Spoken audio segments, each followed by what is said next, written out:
Good morning. तुमचं स्वागत आहे माझ्या यूट्यूब चॅनलवर. कसे आहात तुम्ही सगळेजण? आय होप मस्त आणि मजेतच असाल. आता बघा किती वाजत आलेले आहे, 10:30 पावणे 11 होत आले. मुलं आत्ताच उठलेले कारण आज आहे संडे आणि आज आहे सर्व पित्री आमोशा. तर आज मी काहीतरी स्पेशल करण्याचं ठरवलेलं आहे माझ्या पप्पांसाठी. तर आम्ही काय करणार आहे किंवा काय नाही करणार आहे ते सगळं तुम्ही कंटिन्यू बघत राहा. आता येणार आहे भाऊ माझ्या मदतीला आणि मुलं पण आत्ताच उठलेली आहे, त्यामुळे आता मी पटापट आवरून घेते आणि बघत राहा तुम्ही. आणि आजचा फुल डे ब्लॉग असणार आहे, त्यामुळे स्किप न करता पूर्ण बघा. काय आली तर चला मग असाच ब्लॉग कंटिन्यू करत राहा आणि बघत राहा की मी आणि भाऊ आम्ही पप्पांसाठी काय स्पेशल बनवतो.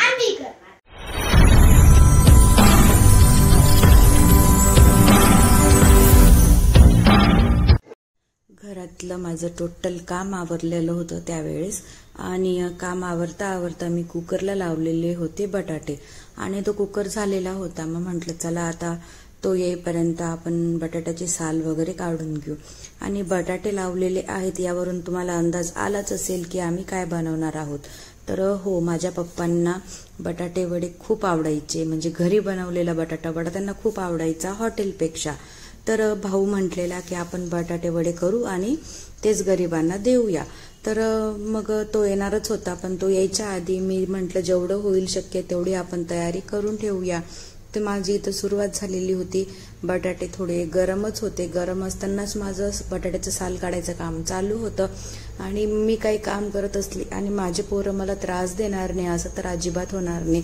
दोघं तिघं खूप वेळामध्ये आले, त्यांना सांभाळून आणि त्यांना खेळण्याचा एखादा नाद लावून पुन्हा मी माझं काम सुरू केलं.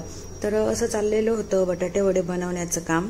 म्हणजे झालं काय की सर्व पित्री आमोशा होती आणि मी ठरवलेलं की पप्पांना जे काही आवडतं ना तर ते 8-9 लोकांना आपण द्यायचं. म्हणजे मी ठरवलेलं होतं की त्यांनी माझ्या हाताचं शेवटचं जेवण केलेलं होतं की जे म्हणजे भरलेली वांगी आणि भाकरी. आणि भरलेली वांगी त्यांची इतकी फेवरेट होती की खूप त्यांना आवडायची. आणि नशीब पण असं की त्यांना शेवटचं जेवण तेच मिळालं. आणि माझं नशीब चांगलं की त्यांनी माझ्या हातातच शेवटचं जेवण केलेलं होतं. तर मी तेच बनवणार होते की म्हटलं 10-1 भाकरी कराव्यात आणि भरलेली वांगी बनवावी आणि टिफिनमध्ये पॅक करून ते गरिबांना द्यावं असं माझ्या डोक्यात होतं. पण मग भाऊ म्हटला की नको, त्यांना बटाटा वडा पण खूप आवडायचा, तर मी माझ्या हाताने वडे बनवतो आणि आपण त्यांना वाटू. आणि भाऊने केलेला स्वयंपाक माझ्या पप्पांना खूप आवडायचा. आणि भाऊ पण जेव्हा असे बटाटे वडे किंवा बिर्याणी असं काही नवीन प्रकार बनवायचं ना त्यांना खूप सारं आवडायचं. मग म्हटलं ठीक आहे चालेल. तर मग तो आलेला फायनली. मग त्याने घेतले लगेच बटाटे वडे बनवायला. आणि मम्मीने घरून रव्या मैद्याचे लाडू बनवून पाठवलेले होते, कारण पप्पांना रव्या मैद्याचे लाडू पण खूप सारे आवडायचे. तर मग मम्मीने पण विचार केला. मम्मी म्हटले की नाही, मी लाडू बनवून देते आणि तुम्ही बटाटे वडे बनवा, पॅक करा आणि तुम्ही ते वाटून या दोघं जण, असं आमचं ठरलेलं. तर इथे बघा माझ्या भावाचं काम सुरू झालेलं. आणि जेव्हा पण तो असतो ना तेव्हा आम्हाला किचनमध्ये आराम असतो, म्हणजे तो सगळं बनवून आम्हाला खाऊ घालत असतो. कधीतरी आपल्याला आराम आहे या गोष्टीचा पण आम्हाला खूप आनंद असतो. पण कसं असतं, माणसांचं सगळं त्यांना आयतं रेडीमेड हवं असतं तेव्हा ते करतात आणि पूर्ण किचनभर पसारा ते करून ठेवत असतात. त्याचं तिकडे जाऊन मुलांसोबत खेळणं पण चाललेलं, इकडे वड्यांची तयारी पण चाललेली. आणि तो गेला की तेवढ्यात मी किचन पण साफ करून घेत होती, कारण माणसांचं काम असंच असतं की थोडंफार करणार पण किचनभर पसारा करणार. आणि तो येताना पाव पण घेऊन आलेला. तो म्हटला होता की मी पाव घेऊन येईल आणि वडे तिथं बनवूया. आणि खूप छान बनवतो बरं तो, 1 नंबर त्याने वडा बनवलेला होता. आम्हाला तर इतका आवडला. आणि म्हणजे जवळपास 30 टिफिन आणलेले होते मी कंटेनर. ते 30 वड्यांव्यतिरिक्त भरपूर सारे वडे झालेले आणि आम्ही ते घरी पण खाल्लेले. त्यानंतर आली वहिनी म्हणजे आलेल्याच होत्या त्या, पण हॉलमध्ये होत्या, ते त्यांचं काहीतरी थोडंफार काम चाललेलं. पण त्यानंतर मग त्या आल्या आणि त्यांनी पण पीठ वगैरे भिजवलं आणि दोघं मिळून वडे तळायचं काम चाललेलं होतं. मग एक साईड ते वडे तळत होते, एक साईड माझं घरातलं काम चाललेलं होतं आणि परमची पण तयारी बाकी होती, ती पण अजून करायची होती. पण सगळे असल्यावर कसं मजा मस्ती आणि हसणं ते चालूच असतं. त्यामुळे वहिनी वड्या तळत होत्या आणि भाऊ असे गोल गोल करून देत होता वड्यांसाठी की जेणेकरून फास्ट होईल, कारण टाइम पण खूप होत होता. 12:30-1 वाजून गेलेला की जेव्हा वडे सगळे तळून झालेले. तर तुम्हाला कसं वाटतंय ना, मला नक्की कमेंट करा. आणि माझा हा विचार जो होता की सर्व पितृनिमित्त पप्पांसाठी काहीतरी अन्नदान करण्याचा, तर तुम्हाला कसा वाटला तेही मला नक्की कमेंट करा. आणि तुम्ही पण असं कधी काही केलंय का तेही मला नक्की सांगा. कसं गेलेला माणूस तर निघून गेलेला आहे, पण त्यांच्या आठवणीत त्यांना जे आवडतं ते पदार्थ करून गरिबांना खाऊ घालून आपल्या मनाला शांती भेटते. असं वाटतं की नाही, ते आपल्याला बघतायत, आजूबाजूने कुठून तरी बघतायत आणि त्यांना पण असं प्राऊड फील होईल, त्यांना पण आनंद होईल की नाही माझी मुलं मी गेल्यावर सुद्धा माझ्यासाठी काहीतरी करतायत. म्हणजे ते होते तेव्हा पण आम्ही त्यांचं कमी केलं असं नाही, पप्पांचं नेहमी राहायचं, सगळं त्यांना जे आवडतं ते करून खाऊ घालतच होते सगळे. पण मग ते गेल्यावर पण असे काही आलं की आम्ही त्यांच्यासाठी हे करत असतो. आणि मेन म्हणजे त्यांना ना असं गरिबांना खाऊ घालायला खूप सारं आवडत होतं. आणि झालं काय ना की आम्हाला त्या दिवशी असं खूप एक्सपिरियन्स आलेले वाटताना. आणि मेन म्हणजे ना आम्हाला असे लहान मुलं फक्त एकच सिग्नलवर भेटलेले, बाकी सगळ्या ठिकाणी हे वयस्कर माणसंच भेटलेले. तसं मी तुम्हाला पुढे तो किस्सा सांगतेच की एक किस्सा पण घडला. तर इथे आमचं पॅकिंग सुरू झालेलं होतं. ह्या डब्यामध्ये लाडू होते जे मम्मीने पाठवलेले, तर वहिनींनी वडापाव टाकलेला त्याच्यामध्ये आणि मी एक एक लाडू ठेवत होते. 2-2 जण असल्यामुळे पटापट ते कंटेनर पॅकिंग होत होते. पण माझा पमा आहे की जो पण आम्हाला मदत करत होता, प्रत्येक याच्यामध्ये लाडू घेऊन येत होता किंवा वडे घेऊन येत होता, प्रत्येक कंटेनरमध्ये टाकत होता. म्हणजे बाबांसाठी नातू सुद्धा काही मागे नव्हते. आणि खरं सांगते माझ्या पप्पांचा आहे ना माझ्यामध्ये खूप सारा जीव होता. एनी टाइम बच्चा बच्चा चालूच असायचं आणि माझा शिवाय असं खूप त्यांचं नेहमी चालूच असायचं. आणि असं एकही दिवस जायचा नाही की माझ्या पप्पांचा मला कॉल नसायचा. आणि तोच कॉल मी आता खूप मिस करते. सकाळ झाली की त्यांचा फोन असायचाच, उठले का, चहा पाणी झाला का, पोरांचं आवरलं का, पुन्हा संध्याकाळ झाली का, पोरांना आणलं का. ते सगळं ना मी खूप सारं मिस करते. म्हणजे आता असं वाटतं ना की त्यांच्या नंबरवरून कॉल यावा माझ्या मोबाईलवर आणि त्यांनी आमच्याशी बोलावं, असं इतकं म्हणजे हे झालेलं आहे. आणि काल माझा शिवाय विचारत होता, मम्मी हे का बरं असं तसं. मग मी सांगितलेलं की बाबा कदाचित आपल्याला इथूनच कुठून तरी आपल्याला बघतायत, कदाचित ते इथं पण असतील पण ते आपल्याला दिसत नाही, असं मी काल शिवायला समजवलेलं. आणि सांगितलेलं की नाही आपल्याला त्यांच्यासाठीच अन्नदान करायचंय बाबांसाठी आजच्या दिवशी. आणि तसंच काही झालंय मला तरी वाटतं.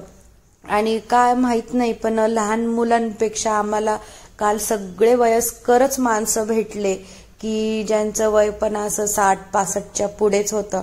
आणि माझे पप्पा जेव्हा सोडून गेले तर आम्हाला तेव्हा त्यांचं पण 70 होतं. तर म्हणजे तुम्हाला सांगतेच मी तसं पुढे. एक आम्हाला बाबा भेटलेले की त्यांचं बोलणं आणि माझ्या पप्पांचं बोलणं जवळपास सेमच होतं. म्हणजे नंतर मी घरी आल्यावर विचार केला आणि मोठ्या बहिणीशी बोलली, तेव्हा तिने म्हणजे तिच्या पण मनात तोच विचार आला आणि तिने सांगितल्यावर पण माझ्या मनात तोच विचार आला. पण मी ते थोड्या वेळात तुमच्यासोबत शेअर करते. पण सध्या काय चाललंय ते मी सांगते. मग आमच्याशी पॅकिंग वगैरे झाली आणि फायनली आम्ही सगळे गाडीत बसण्यासाठी घर वगैरे लॉक केलं, सगळ्या बॅग गाडीमध्ये ठेवल्या आणि आम्ही निघालो. आणि निघाल्यावर न कळत आहोंच्या मनातून आलं की आपण बिस्किट्स घेऊया असं. तर मग म्हणजे त्यांना माहिती पण नव्हतं शिवायच्या पप्पांना की त्यांना असं म्हणजे माझ्या वडिलांना बिस्किट खूप आवडत होते, असं त्यांच्या नकळत मनात आलं. आणि त्यांनी एक सुपर मार्केटमध्ये गाडी थांबवली आणि तिथे आम्ही गेलो बिस्किट बघायला. पप्पांना पार्ले बिस्किट खूप आवडत होतं, पण मग आहोंनाच वाटलं की ते बिस्किट खूपच छोटं होते. मग त्यांनी पार्लेची दुसरी कंपनीचे बिस्किट घेतले. जवळपास आम्ही याचे 40 पुडे घेतले आणि ते बिस्किट पण आम्ही वाटायचा निर्णय घेतला. मी त्यांना म्हटलं की न कळत तुमच्याकडनं पण त्यांना काहीतरी दिल्या जातंय. आणि त्यांचा म्हणजे माझ्या पप्पांचा आहे ना आहोंमध्ये एवढा जीव होता, एनी टाइम ते निलेश निलेश करतच असायचे, शिवायचे पप्पा. म्हणजे अक्षरशः ते हॉस्पिटलमध्ये ऍडमिट होते ना तर कोणाचंच ऐकायचे नाही. पण जर हे आहो आले की ते पूर्णपणे नीट सगळं ऐकायला लागायचे. तर हे बघा इथे सिग्नलवर फक्त फर्स्ट टाइम आम्हाला एवढेच मुलं भेटलेले. याच्यानंतर जेवढे पण भेटलेले आहेत ना ते सगळे वयाने मोठे होते आणि म्हातारे माणसं होते. हे काय होतं आमचं नशीब, खरंच आम्हाला काहीच कळत नव्हतं. आणि हे मुलं पण एवढे हुशार होते की अक्षरशः ते मुलं पहिल्यांदा म्हटले आम्हाला की नको, आम्हाला खायचं नकोय. ह्या गोष्टीवर आम्हाला हसू आलं की अरे आज हे चाललेलं काय की लहान मुलं म्हणतात की आम्हाला नकोय असं, आणि ते पण बिस्किट वगैरे बघून. पण खरंच त्यांचीच काहीतरी होतं की काल आमच्यासोबत असं काही घडत होतं. पुढे निघालो आणि काल खरंच आम्हाला घरी आल्यावर अशी जाणीव झाली की पप्पा खरंच आम्हाला आजूबाजूने बघतच होते कुठून तरी. कारण एक झाला का एक किस्सा असा घडत होता. त्यानंतर आम्ही ते लहान मुलांना दिल्यावर थोडं पुढे निघालो. पुढे निघाल्यावर तिथे एक आम्हाला बाबा दिसले बसलेले की ते त्यांच्याजवळ पण कुत्रं होतं आणि सेम माझ्या पप्पांसारखं की ते स्वतः जेवणार आणि कुत्र्याला पण जेवू घालणार, तसंच काही होतं. आणि मी तिथे दिसल्यावर मी तिथे उतरले आणि त्या बाबांना टिफिन द्यायला गेले, म्हणजे वडा आणि आपलं बिस्किटचा पुडा. तर त्या बाबांना एवढा आनंद झालेला. हे बघा हेच ते बाबा, आणि जे माझे पप्पा बोलायचे ना सेम तसं बोलले ते मला, की मला म्हटले की जय श्रीराम. बापरे, मला इतकं कसं तरी झालं. आणि ते स्वतः पण खात होते आणि त्यांच्या मागेच एक कुत्रं होतं, त्या कुत्र्याला पण ते खाऊ घालत होते. आणि जे बिस्किट मी त्यांना दिलं ना त्यांनी लगेच अर्ध पुडा त्या कुत्र्याला पण दिला. त्याच्यावरून मला 100% कळत होतं की नाही पप्पा इथेच कुठेतरी आजूबाजूला आहे. त्यानंतर आम्ही इथे दुसऱ्या बाबांना दिलं. आणि एक किस्सा असा घडलाय की हे पा इथे एक झोपड्यामध्ये एक बाबा होते की ते थोडेसे हाताने अपंग होते आणि सोलापूरकडचे होते. त्यांच्यासोबतचा किस्सा जो मी आता तुमच्यासोबत शेअर करते.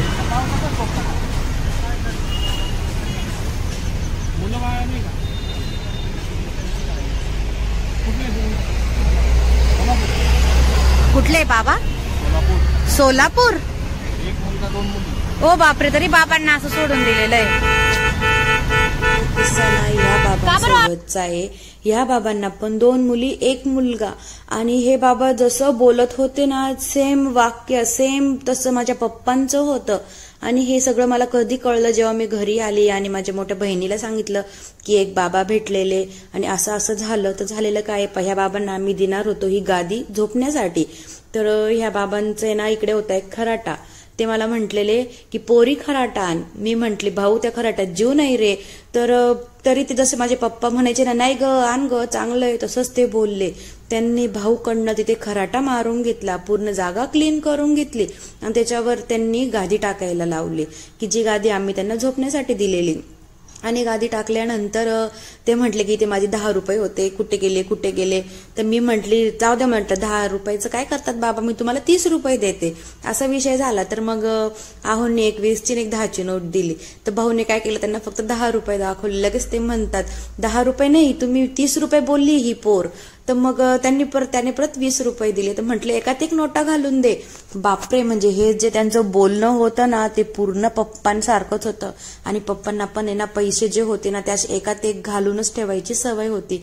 तर मग त्यानंतर असं जाणवलं की नाही बापरे, खरंच यांच्या तोंडून आपले पप्पाच बोलत होते की काय.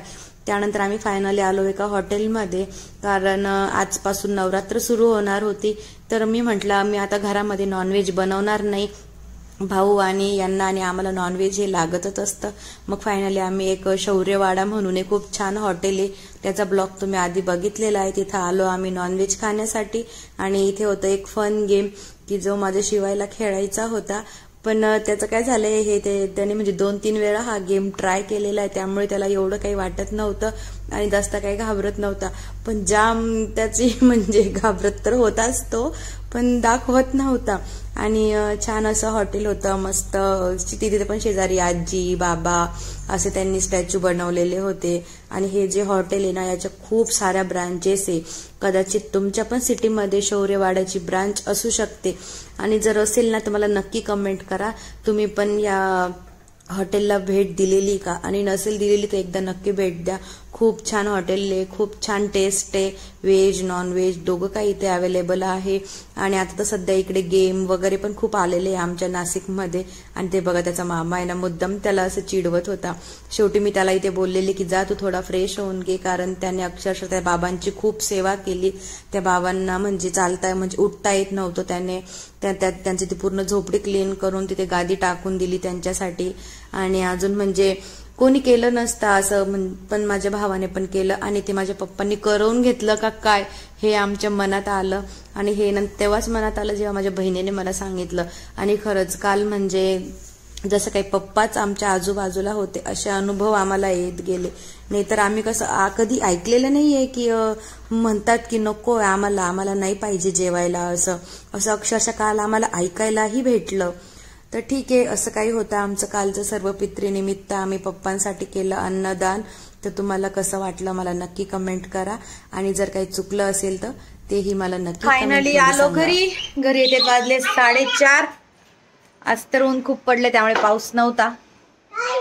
चला जेवण वगैरे झालं. इकडे चालू आहे पमाची मस्ती. पमा ये बाई, पमाने काय केलं, काय पेलं, पमाने काय पिलं, पुचुक पुचुक कस.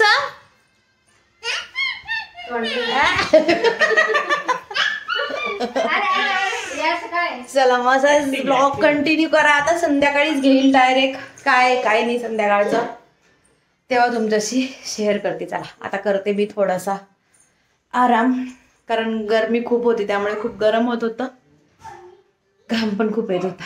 चला ब्लॉग कंटिन्यू करा. काल तरी ह्या टायमापर्यंत माझं आवरलं गेलेलं होतं बघा. आज वाजत आले 9:45, अजून पण आलेले नाही. आमचं जेवण वगैरे सगळं बाकी आहे. आणि आज थोडं दिवसभर थकवा पण झाला. आणि मी ब्लॉग स्टार्ट केला का ह्या 2 कार्टूनांची इतकी मस्ती सुरू होते ना, अजिबात मला बोलू देणार नाही. अरे शिवाय तो पडेल, अरे शिवाय खरंच फटके द्यायला. आणि हे लहान बेंडक पण एवढा आगाव आहे ना, थोडं जरी लागलं ना की मग इतका रडेल की शिवायला मार इतकं त्याचं सुरू होऊन जाईल. आणि आता बघा त्याचं काय सुरू झालं. तर आजचा दिवस पण संपला, काम पण झाली. अरे 2 मिनिटं यार, 2 मिनिटं शिवाय मी 2 मिनिटं शांत बस म्हणते हा आता. आणि तू काय गणपती बाप्पा बनू नको, तुला तर फटकेच देईल मी, तू जास्त आगाव आहे अजून.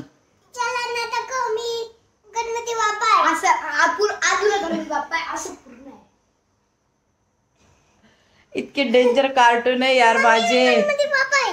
हा बघितला का गणपती बाप्पा, बघितला. तर काय म्हणत होते यार मी, हा दिवसही संपला आणि थोडा थकवा पण झालेला. मी आता पोलिसांना फोन लावेल.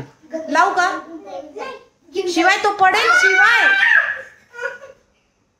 फटके दिला. आता आली तर खरंच सांगते 2 मिनिटं शांतीला पकड, त्यांनाही कळेल की मी कशी फटके देते. फटके किलो आमची बघायचं. मी तिथून उठून जाते. हे पोर इतके बेकार आहेत ना. तर चला आजचा ब्लॉग आहे ना इथंच एंड करते. जास्त काही बोलतच नाही. हे कार्टे इतके त्रास देत आहेत ना, 2 मिनिटं साधारण बोलू देत नाही मला. तर मी तुम्हाला हेच सांगणार होते की आजचा दिवस पण संपला आणि सर्व पित्री असल्यामुळे पप्पांसाठी आम्ही अन्नदान केलेलं की त्यांना शांती लाभो आणि जिथं कुठे असतील तिथून ते आम्हाला आशीर्वाद देव, याकरता आज अन्नदान आम्ही केलेलं. तर चला तुम्हाला कसं वाटलं आजचं केलेलं आम्ही ते मला नक्की कमेंटमध्ये सांगा. आणि असं करणं योग्य होतं का नाही तेही मला नक्की कमेंट करा. चला मग आजचा ब्लॉग इथंच एंड करते. जर तुम्हाला व्हिडिओ आवडला असेल तर प्लीज एक लाईक करा आणि एक कमेंट करा. आणि जर तुम्ही कोणी नवीन असाल आमच्या चॅनलवर आले की जे फर्स्ट टाइम मला बघताय, माझा ब्लॉग बघताय, तर प्लीज एक सबस्क्राईब करा. चला भेटूया अशा एखाद्या छानशा व्हिडिओमध्ये. तोपर्यंत बाय म्हण. चला बाय.